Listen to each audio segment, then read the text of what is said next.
আসসালামু আলাইকুম। আশা করি সবাই ভালো আছেন আর আমরা সবাই ভালো আছি আলহামদুলিল্লাহ। মাওয়াইমা বাংলাদেশে গিয়েছিলেন বেড়াতে, তো আসার সময় আমাদের জন্য কত জিনিস নিয়ে আসছেন। একদম বাংলাদেশে ফ্রেশ আম দেখে বুঝতে পারছেন। আমি কিন্তু অলমোস্ট 20 বছর পরে এইরকম বাংলাদেশি ফ্রেশ আম টেস্ট করতেছি। এখানে তো কত ধরনেরই আম পাওয়া যায়, কিন্তু এইরকম একদম বাংলাদেশের গাছ থেকে পেড়ে আম, এটা কিন্তু আমি এত বছর খাই নাই। এর মধ্যে বাংলাদেশে 1-2 বার গিয়েছি, যাওয়ার পরে যখন আমি যাই তখন আমের সিজন না বা এইরকম আর কি, এজন্য খাওয়া হয় নাই। এত মজা লেগেছে এই আমগুলা। আসলে বাংলাদেশ থেকে আমেরিকা কখনো এগুলা ক্যারি করা যায় না, কাঁচা আম, কাঁচা সবজি, যে কোনো কিছু। কিন্তু মাওয়াইমা অনেক লাকি, এত জিনিসপত্র উনি নিয়ে এসেছেন। ওনার লাগেজটা চেক করে নাই, তাই হয়তো পায় নাই এরা, সবকিছু উনি নিয়ে আসতে পেরেছেন। এখানে ছিল আম, তারপরে লেবু, তারপরে আদা জামির, অনেক কিছু ছিল।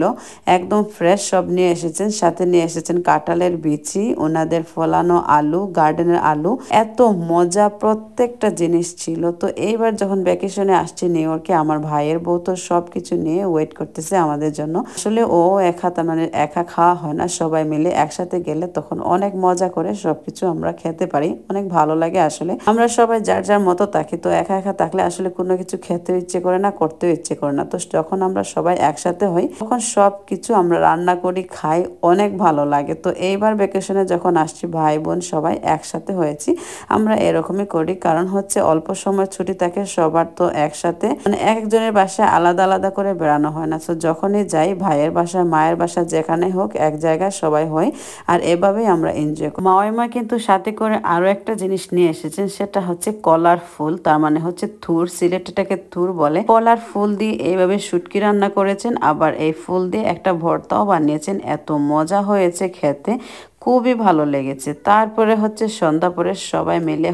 আমগুলা কেটে এইভাবে আমরা খাচ্ছিলাম লবণ মরিচ দিয়ে। আল্লাহ, এত মজা লেগেছে, মানে বোঝাতে পারবো না। এগুলার টেস্ট মনে হচ্ছে একদম অমৃত আর কি, এক্সপ্লেন করা যাবে না, এত মজা লেগেছে। আর সবাই মিলে আসলে যেটাই আমরা খাই না কেন সেটা ডেফিনেটলি অনেক বেশি মজা লাগে, ভালো লাগে। আসলে মাওয়াইমা ভালোবেসে এত জিনিস আমাদের জন্য নিয়ে এসেছেন। উনি যতবার বাংলাদেশে বেড়াতে যান, আসার পথে এত এত জিনিস আমাদের জন্য নিয়ে আসেন, এত আদর করেন। আসলে একদম এত ভালো লাগে। আসলে গেলে মাওয়াইমা কি খাওয়াবেন, কি করবেন, যতবারই যাই কত ধরনের পিঠা বানিয়ে খাওয়ান, আরো কত কি করেন, এত আদর করেন আসলে। আর আমাদেরও অনেক ভালো লাগে। কয়েকদিন পরপরই সবাই মিলে এখানে জড়ো হই ভাইয়ের বাসায়।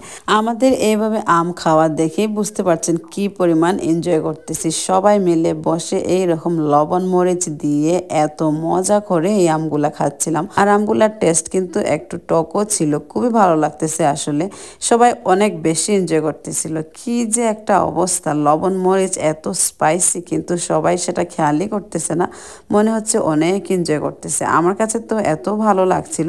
আমার বাচ্চাগুলোও ফাঁকে দিয়ে একটু খাচ্ছিল। ওরা কখনো এরকম লবণ মরিচ দিয়ে কোনো কিছু জীবনেও টেস্ট করে নাই, কিন্তু ওরাও এনজয় করতেছিল সবার সাথে। সাথে আরো একটা জিনিসও নিয়ে এসেছেন, সেটা চাল ভাজা। চালটা ভেজে এইভাবে ব্লেন্ডারে ব্লেন্ড করে একদম গুঁড়া করে উনি নিয়ে এসেছেন। এটা নাকি চায়ের সাথে খেতে অনেক মজা। আমি কিন্তু কখনো এটা ট্রাই করিনি, এই প্রথমবার আমি এটা ট্রাই করলাম। একদম খারাপ লাগে নাই, কিন্তু একটা ডিফারেন্ট টেস্ট। বাংলাদেশের ঐতিহ্যবাহী খাবার নাকি এটা, চাল ভাজা।